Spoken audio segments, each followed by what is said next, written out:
지금부터 약 400년 전에 영국의 청교도들은 신앙의 자유와 경제적 번영을 바라면서 자기의 고국을 떠나 신대륙으로 이제 항해를 했어요.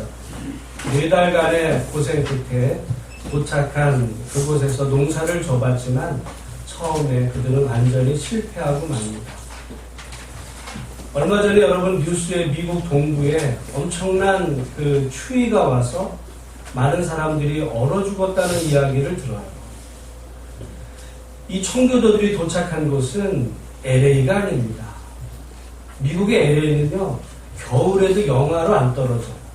그런데 미국의 동부는 어마어마하게 춥습니다. 그들이 도착한 곳이 지금도 때로는 추우면 얼어 죽을 수도 있는 그런 곳에 보스턴 지역에 이제 그들이 정착해서 그야말로 그 한 해를 난다는 것은 하나님의 그 은혜가 아니면 도저히 살 수 없는 그 열악한 환경 가운데 미래를 도무지 알아볼 수 없는 그런 상황 가운데 그들은 추위와 굶주림으로 죽을 수밖에 없었고 또 실은 그렇게 죽은 사람들도 있어요. 그런데 그 주위에 있었던 인디언들이 이제 도움으로 인해서 이제 추수를 하게 되고 그래서 그 주변의 인디언들을 초청해서 하나님께 감사 예배를 드렸다는 것이 이 첫 번째 추수 감사절 예배의 시작입니다. 지금도 미국에서는 그때를 기억해서 매년 11월 마지막 주 목요일에 그날을 추수 감사 일로 지키는 반면에 오늘 우리는 11월 셋째 주 주일을 지키는 것은 매우 큰 의미가 있다고 저는 봅니다. 왜냐하면 사실 어떤 교회들은 보면 그 추수감사절을 요즘 벌써 지낸 교회들도 있어요. 11월 첫 주, 10월 말 많이 지킵니다. 형편에 따라서. 그런데 저는 11월 셋째 주가 우리 추수감사절로 우리 한국에서 지켜야 된다라고 하는 이유는 한국 교회가 11월 셋째 주일로 이 추수감사절을 지키게 된 데에는 역사적인 배경이 있어서 그런 거예요. 편하게 따지면 여러분 지금은 막 김장하고 바쁜 철이니까 이때 말고 다른 때 하면 더 좋을 수도 있겠죠. 우리로 말하면 추석 때쯤 하면 많은 그런 얘기들도 나왔지만 우리가 11월 셋째 주에 추수감사절을 지키는 이유는 우리나라에 복음이 들어올 때 그 선교사님들이 이 땅에 이제 복음을 전하기 위해서 도착한 그것을 기념하기 위해서 이제 그 추수감사절 예배를 드렸다는 데 의미가 있습니다. 그러니까 여러분, 이 추수감사절, 우리 한국의 추수감사절은 단지 어떤 한 해의 수확에 대한 감사만이 아니라 우리가 이 신앙을 이 땅에 전해주었던 그 선교사들의 그 기억을 우리가 살려서 우리의 신앙을 바르게 세워가자고 하는 그런 의미에서의 이 추수감사절 예배를 드린다고 한다면 청교도들이 신앙의 자유를 찾아 그리고 경제적인 번영을 위해 신대륙을 향해 떠날 수밖에 없었던 그때와 같이 우리나라에 복음이 처음 들어왔을 때 매우 환경은 어려웠어요. 힘들었죠. 정말 먹고 살 길 없는 그런 시절에 하나님께서 복음을 주셔서 그 이후에 미국을 세계에서 제일 잘 사는 그런 번영된 나라로 만들어 주셨던 것처럼 우리 대한민국을 하나님께서 복 주셔서 이렇게 세계에서도 정말 이제는 거의 10손가락 안에 들어갈 만한 이런 나라로 만들어주신 그 하나님의 은혜에 감사하는 의미가 이 안에 담겨있다는 거죠. 오늘 추수감사절 예배를 드리면서 우리의 이 삶을 지켜주신 하나님 은혜에 감사할 뿐만 아니라 우리를 믿음으로 인도하셔서 하나님 백성 삼아주신 하나님께 더욱 감사할 수 있는 우리 모두가 되시기를 주의 이름으로 축원합니다.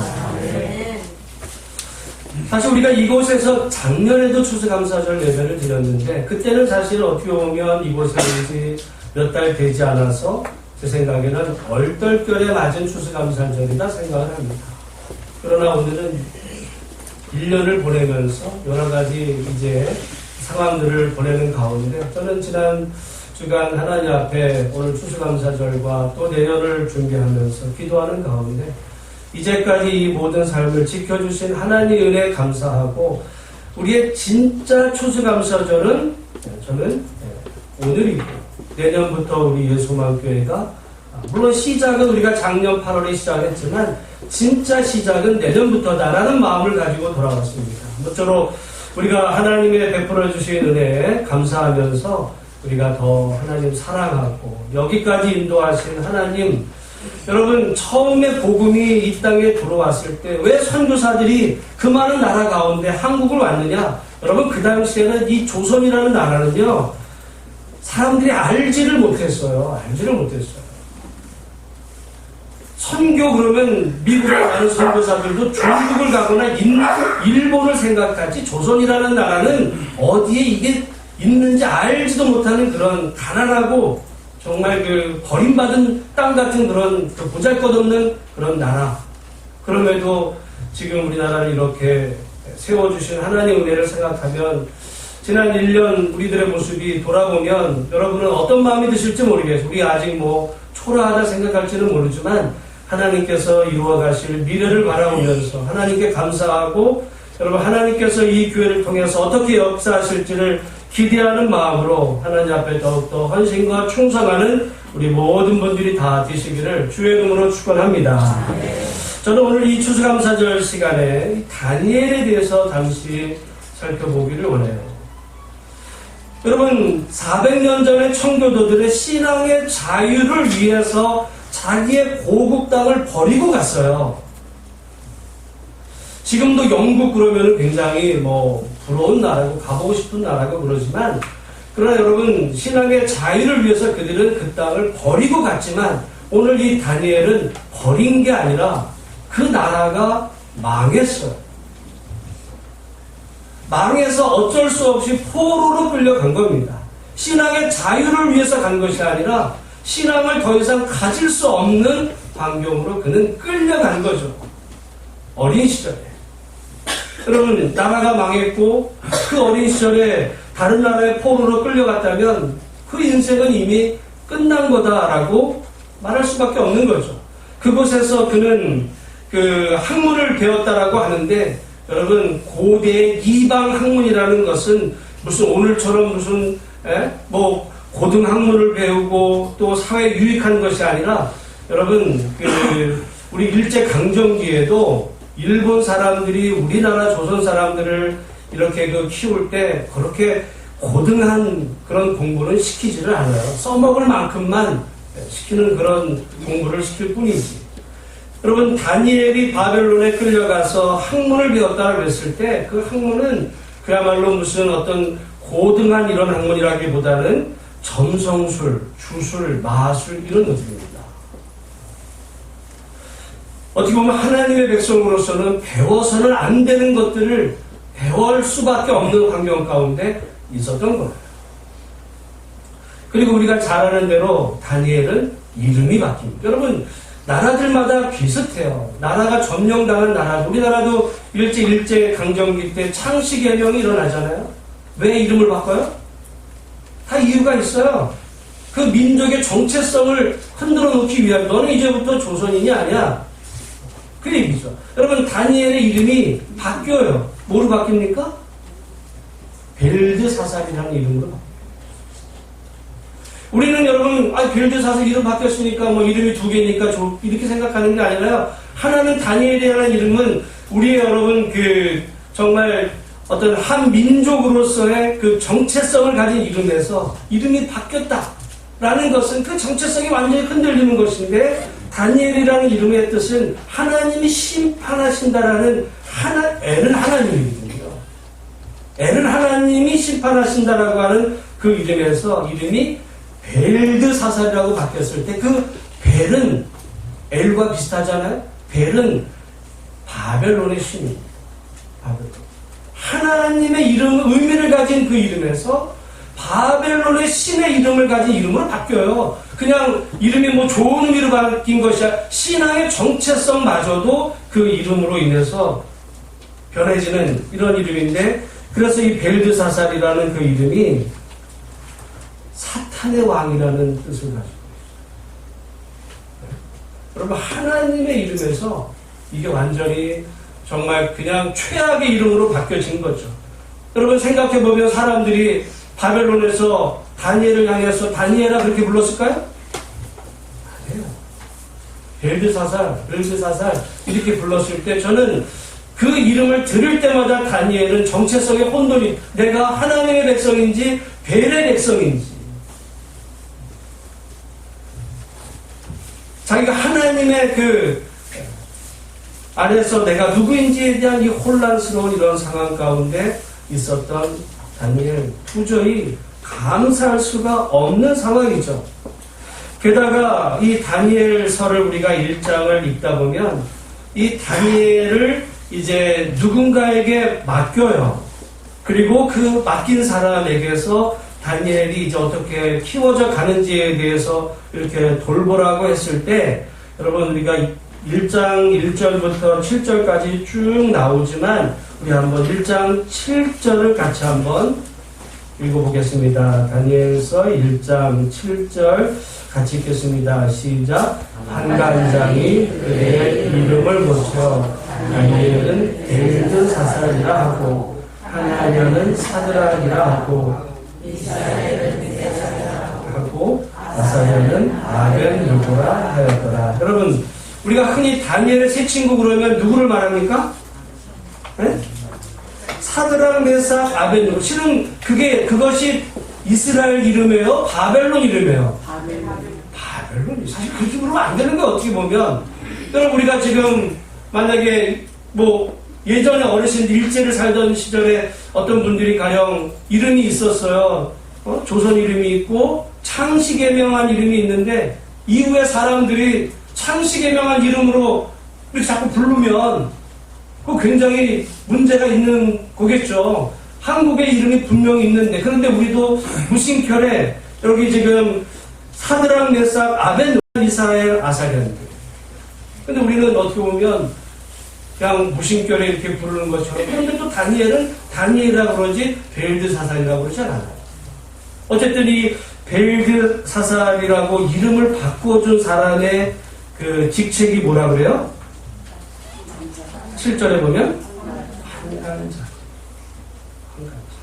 그러니까 이 다니엘과 세 친구를 이것을 이렇게 관할을 누구와 관리하고 있었다는 이야기냐면 한간자. 한간자는 뭐 하는 사람이에요? 황간이죠. 황간의 최고. 왜 하필이면 다니엘을 황간장이 관리할까요? 지금 그래서 이 황간장 밑에서 잘 키워서 왕 앞에 서게 한다. 그러니까 이 바벨론 궁실에서 어떤 직책을 맡기기 위해서였어요. 우리 한번 여러분 모든 역사에 다 마찬가지. 우리 조선시대만 해도 이 궁실에 이 왕궁에 그 남자가 이렇게 버젓이 휘청하지 않고 살 수 있는 직책을 가진 사람들은 그걸 누구라고 해요? 황간이 뭐예요? 황간이 넷이에요. 우리가 말이 좋아서 황간장이지 다른 말로 하면 넷시의 장이에요. 왜 하필이면 다니엘을 황간장이 맡았어요? 다니엘이 그러니까 상관은 누구예요? 황간장이에요. 그럼 다니엘은 나중에 어떤 사람이 되겠어요? 황간. 실제로 다니엘이 여러분 황간이 됐는지 어떻는지에 대해서는 우리가 분명히 알 수 없지만 성경을 읽다 보면 공교롭게도 다니엘은 가족 얘기가 안 나와요. 다니엘의 부인이 누구예요? 여러분 요셉만 해도 애굽에 팔려가서 그가 그렇게 됐을 때 결혼을 해요. 결혼을 해서 그 아내를 이제 애굽 여인을 얻는다는 이야기가 나오는데 다니엘의 인생이 굉장히 긴 이야기 가운데 오직 다니엘 이야기만 나오지 다니엘의 가족 이야기, 자녀 이야기 하나도 나오지를 않는다라고 우리가 생각해보면서 오늘 이 황간에 대한 이야기를 해보면 이것은 어느 정도 가능성 있는 추측인데 다니엘은 뭐가 됐을 거라고 생각할 수 있어요? 우리는 내실이 굉장히 우습게 여기지만은 어떻게 보면 왕의 가장 최측근입니다. 여러분 생각해보세요. 왕이 제일 믿을 만한 사람. 그 사람이 오늘날로 말하면 뭐 청와대에서도 비서실장, 뭐 경호, 이런 그 역할들을 다 하는 것이 그 환관장이라고 보면 왕이 제일 신임할 수 있는, 왜냐면 거기서 마음 하나 잘못 먹으면 독살할 수 있거든요. 그러니까 지금 그런 바벨론에서 이 다니엘은 기회와 함께 어찌 보면 그 미래는 개인적으로는 완전히 사라지는 이런 그 절망감 가운데 빠질 수밖에 없는 그런 상황 가운데 있었던 사람이 다니엘입니다. 여러분, 보통 보면 그 내시들을 누구를 시키는 경우가 많냐면 외국에서 잡아온 그 청년들을 내시를 시키는 경우가 많아요. 예전에 그리스에서도 그랬습니다. 그리스에서. 여러분, 그 사람들은 어차피 자기가 이제 나라를 잃었어요. 그런데 이제 왕의 어떤 최치편이 됩니다. 어차피 자기 돌아갈 고향도 없어요. 미래에 대한 희망도 없습니다. 왕을 위해서 자기 목숨을 버려요. 역사에 그런 경우가 많아요. 우리가 예전에 기황후라고 하는 예전 드라마가 있어요. 우리나라 그 원나라 말기에, 그 원나라 시대, 우리 이제 고려 말기에 우리가 그 몽고의 침입을 받았을 때 수많은 여인들과 남자들이 끌려가요. 원나라에. 그 원나라에 끌려가서 수많은 우리 고려의 그 남자 여자들이 뭐가 되냐면 내시가 되고 궁녀가 됩니다. 그 궁녀 중에 한 사람이 기왕후가 결국은 왕의 황제의 아내가 된 그 드라마가 이제 기왕후라고 드라마가 됐는데, 그때 수많은 그 원나라 왕실의 내시들이 고려 사람. 그렇게 한 되는 그 역사가 다 대부분 다 지금 제가 볼 때는 이런 얘기를 많이 안 하지만 다니엘에게도 충분히 그럴 가능성이 있었어요. 여러분, 우리가 다니엘의 입장에 가서 한번 생각을 해보세요. 나라 망했어요. 이름도 완전히 정체성도 바뀌었고, 그리고 자기는 이제 그 일종의 환관으로 가는 그 길 앞에 있었을 때 다니엘이 만약에 뜻을 정하고 결심을 한다면 무슨 결심을 하겠어요?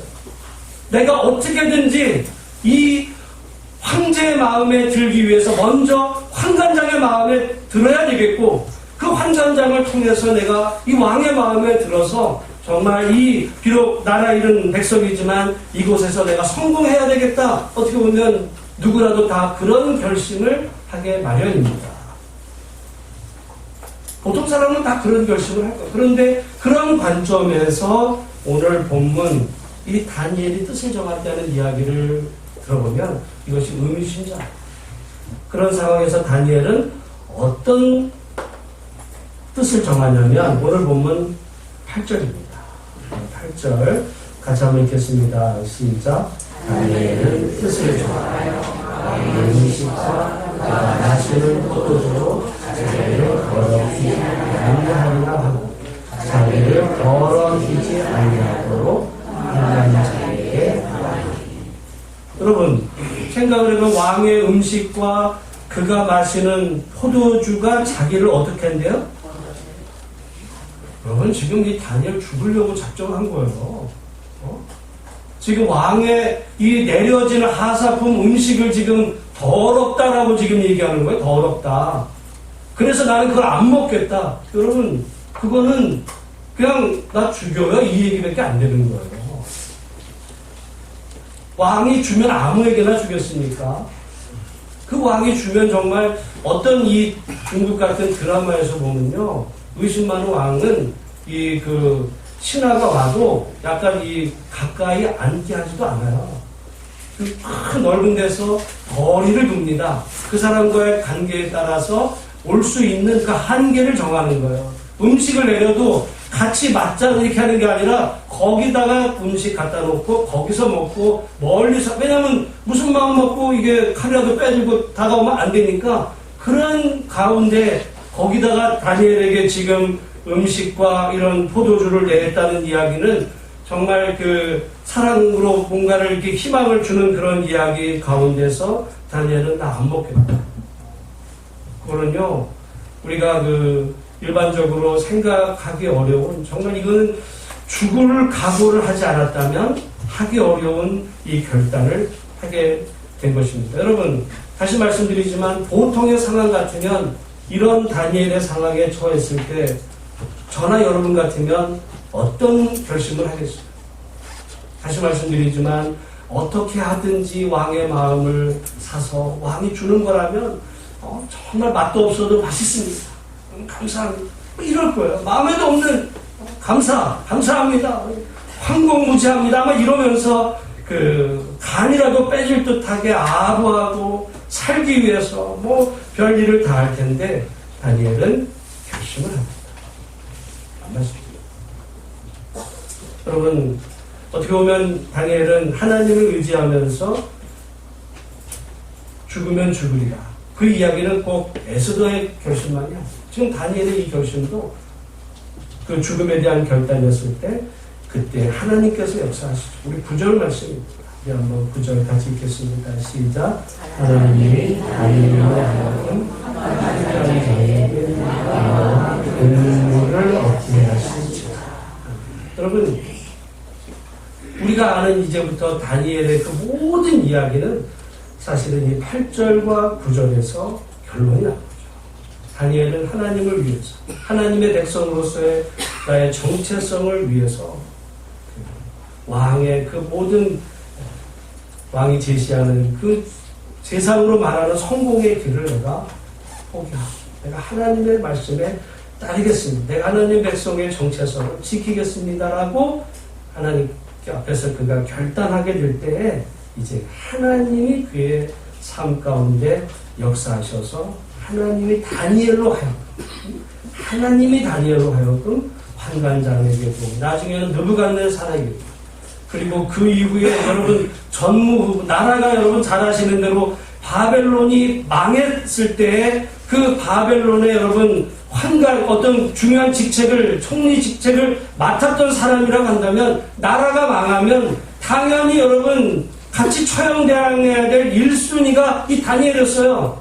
그러나 나라가 바뀌어도 여전히 하나님의 역사로 그 다니엘을 하나님의 그 사역을 위해서 하나님께서 지켜주신 하나님의 은혜. 여러분, 그 이후의 모든 다니엘에게 벌어졌던 그 놀라운 기적들은 오늘 본문에 나오는 이 다니엘의 결단, 그리고 그에 따른 하나님의 축복의 이 정답이 여기에 있다는 거죠. 그러면 오늘 우리가 살아가면서 많은 결심을 합니다.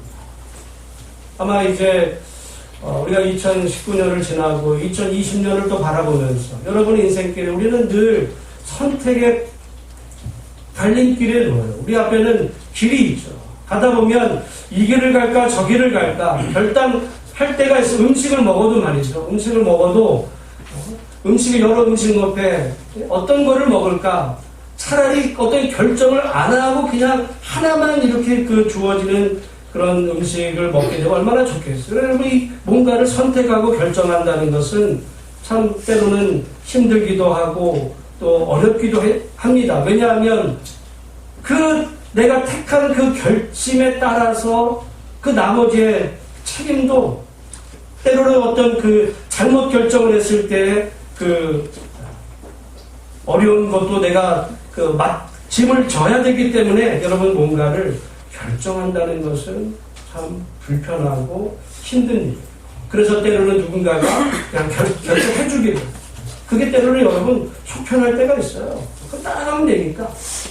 따라가다가 안 되면 그냥 너 때문에 됐다라고만 하면 되니까. 그러나 여러분 뭔가를 결단하고 이렇게 끌어갈 때는 항상 어려움이 있을 수밖에 없죠. 다니엘도 지금 선택의 큰 갈림길 안에 있었습니다. 두 길이죠. 하나는 정말 성공의 길로 갈 수 있는 어떻게 보면 하나님을 버리기도 하고 하나님이 지금 살아계셨다고 한다면 우리 나라를 망하게 했겠어? 또 하나님이 정말 나를 사랑하셨다고 한다면 나를 이렇게 포로로 끌려와서 여기서 내 이름도 바뀌어져서 이제 환강이 되어가는 이 비극적인 운명 앞에 나를 놓이게 했겠어? 라고 생각하면서 우리 민족을 지켜주시지 않는 하나님은 나도 내가 그 하나님에 대한 믿음을 지킬 필요가 없어라고 다니엘도 충분히 그렇게 말할 수 있는 자격이 있어요. 하나님을 다니엘은 버려도 할 말이 있는 겁니다. 하나님 앞에서. 그렇죠. 여러분이 만약에 인생을 사는 가운데 다니엘의 입장이 됐다고 생각해보세요. 하나님 버려도 하나님 앞에서 따질 수 있죠. 하나님이 나를 먼저 버렸잖아요. 그러나 다니엘은 그 상황의 속에서 결정을 합니다. 뭐라고 결정하냐면 왕의 음식과 그가 마시는 포도주로 자기를 더럽히지 아니하리라 하고, 여러분 우리는 이렇게 생각해 볼 수도 있어요. 그렇게 자기는 결심을 했어요. 그런데 그 말을 환관장에게 말 안 할 수도 있잖아. 그리고는 안 먹는, 이렇게 안 먹으면서도 먹는 척 하면서 안 먹어버리면 될 수 있잖아. 그런데 그 말을 자기를 더럽히지 아니하도록 환관장에게 그랬다. 아니, 죽으려고 작정을 한 거예요. 여러분, 이 말을 했을 때 환관장, 이게 지금 여러분 상식적으로 도저히 말이 안 되는 이런 상황 가운데 있었는데, 그때 비로소 하나님이 다니엘을 통해서 역사하시는 그 위대한 이 구원의 역사가 우리가 잘 아는 다니엘 이야기가 되는 것을 봅니다. 저는 우리가 인생을 살아가면서 내리는 수많은 어떤 결심들이 있을 수 있습니다. 결정. 오늘 아침에 일어나서 예배가 10시인데 11시에 드리는 예배를 10시로 옮겼어요. 이래가지고 갈까 말까 이렇게 여러분 결심할 수도 있고, 또 어디 이제 김장을 언제 해. 그러니까 어떻게 보면 여러분 정말 사소한 결정에서부터 어떤 내 인생의 큰 방향을 결정해야 되는 이런 모든 결정들 앞에서 다니엘은 그 모든 것을 하나님 중심으로 결정을 했을 때, 여러분 그 이후에 다니엘을 통해 하나님의 위대한 구원의 역사를 시작해 가실 하나님. 여러분 400년 전에 청교도들이 영국의 그 자기 고향을 떠나서 신대를 향해 가려고 했을 때 어떻게 보면 떠나온 사람들 가운데 후회할 사람도 있을 수 있어요. 왜냐하면 그 배 안에서 사람이 죽었거든요. 도착해서 먹을 게 없었어요. 굶어 죽었어요. 추위. 어찌 보면 차라리 그냥 영국에서 거기서 그냥 살걸, 이런 생각을 얼마든지 할 법도 한 그 상황 가운데 그들은 결단했고, 그 이후에 힘든 상황들을 겪으면서도 하나님께서 복을 주셔서, 여러분 물론 지금도 영국은 좋은 나라입니다. 그러나 미국과 비교할 수 없는 너무 크고 좋은 나라가 된 모습을 저는 오늘 보면서, 오늘 우리들의 신앙 갈등 가운데 오늘 우리도 나름 그리스도만교회가 여러분의 결단을 통해서, 선택의 결단을 통해서 오늘 우리가 지금 이곳에서 하나님 앞에 예배 드리고 있는 거예요. 오늘 우리가 여러 가지 여러분 후회할 수도 있어요. 그런 마음을 가질 수 있어요. 세상에 교회는 또 많아요. 교회 가운데 예수 소망교회를 우리가 섬길 때 정말 하나님이 이끌어 가실 미래를 바라보면서 오늘 우리에게 주어진 인생길 하나님 바라보며 나아갈 때, 저는 오늘 이 1장 9절 하나님이 다니엘로 하여금 환관장에게 은혜와 긍휼을 얻게 하셨다. 하나님이 여기에 여러분의 이름을 넣어서 하나님이 나에게 이제 은혜와 긍휼을 베풀어 주셨다. 이후에 오늘 추수감사절 이후에 여러분이 선택하고 결정하는 그 모든 그 결정이 정말 하나님이 기뻐하시는 그런 결정들이 되어서 하나님이 여러분에게 은혜와 긍휼을 이전보다 더 풍성하게 베풀어 주시는 축복이 우리 모두 가운데 있어지게 되기를 주의 이름으로 축원합니다. 오늘 추수감사절에요. 여러분 이 감사라는 이 단어가 여기 우리 한영애 집사가 이렇게 이제 추수감사절 앞에 이거를 아주 멋지게 이렇게 만들었어요. 앞에가 이게 감사하다는 거거든요. 감사. thanks가 감사하다는 거. 근데 여기에 THANK가 감사하다는데 A를 I로 바꾸면 무슨 말이 되죠? 우리 학생으로 갑니다. 이게 뭐야? 핑크가 되면 무슨 말이 될까?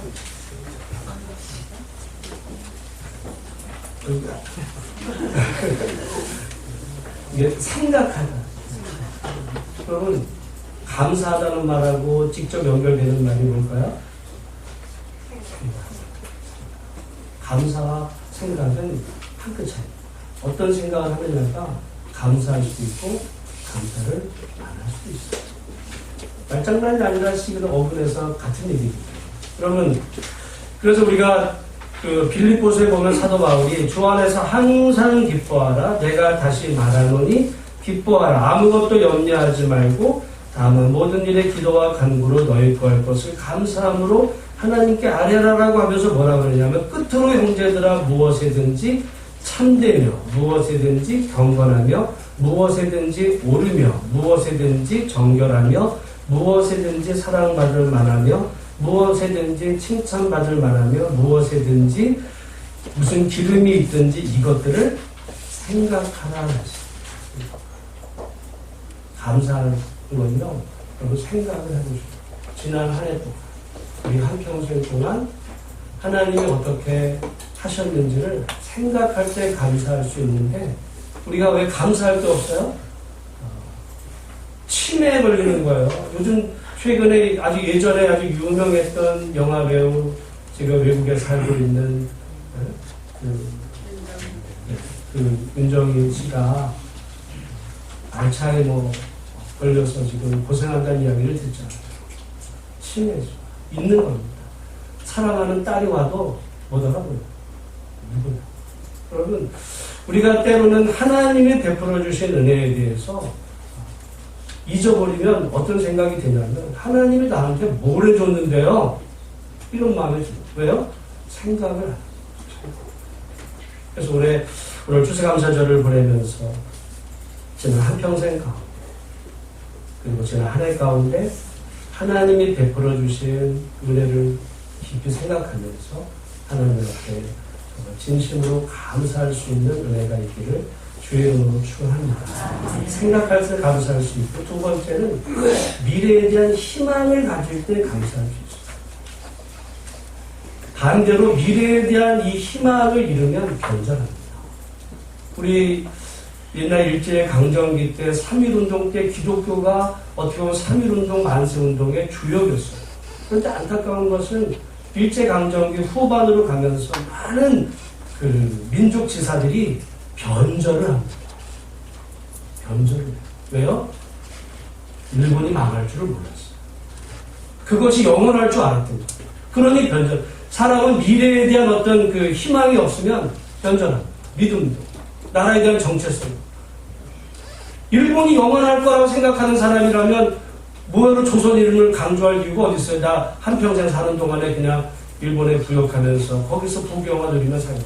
오늘 다니엘이 어떻게 보면 바벨론이 영원하고 이 세상의 삶이 영원할 거라고 생각했다면 다니엘도 얼마든지 이런 무모한 결단이 아니라 얼마든지 믿음을 변절하는 그런 결단을 할 수 있음에도 불구하고 다니엘이 이런 결심할 수 있었던 것은 하나님의 나라는 영원하고 하나님이 모든 것의 왕이심에 대한 확고한 믿음이 있었기 때문에 그는 끝까지 하나님에 대한 그 믿음을 간직할 수 있었다. 오늘 이 추수감사절을 보면서 두 가지 여러분 베풀어 주신 하나님의 은혜에 감사할 수 있는 성도들이 되기를 주의 이름으로 축원합니다.